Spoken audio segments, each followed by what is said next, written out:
L'Unione Europea continua a indicare la pianura padana come l'area più inquinata di tutto il continente. L'ARPAV, l'Agenzia regionale per l'ambiente, ha promosso un'applicazione per i telefonini e i tablet per conoscere in tempo reale lo stato dell'aria. I dati non sono però incoraggianti: meno smog legato al traffico perché la crisi ha ridotto notevolmente i veicoli in transito, ma ci sono più polveri legati alla combustione della legna che viene usata per riscaldare.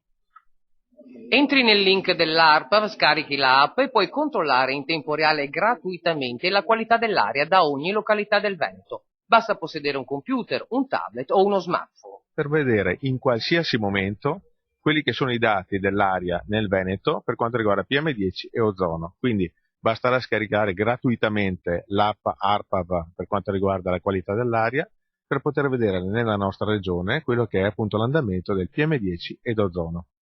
I dati sulla qualità dell'aria sono raccolti da 33 stazioni di rilevamento nelle 7 province venete, a cui si aggiungono i mezzi di monitoraggio privati. In tutto sono 55 stazioni fisse e 17 mobili. Come mai, nonostante la crisi, qui l'inquinamento, insomma, se non aumenta, almeno è stabile?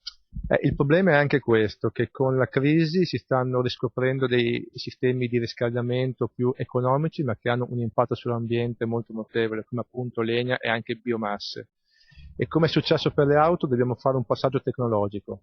Legna è una cosa importante per Kyoto perché risparmia CO2, però produce polveri. Ma ci sono in Veneto e in Italia sistemi tecnologicamente avanzati per poter far sì che queste appunto produzioni di polvere siano molto ridotte. Ormai il territorio non ha confini, purtroppo l'aria si sposta, magari ci sono concentrazioni diverse, magari dovute al bruciare la legna in montagna rispetto al traffico in pianura, però l'obiettivo è quello di abbattere sia il consumo e soprattutto gli inquinanti.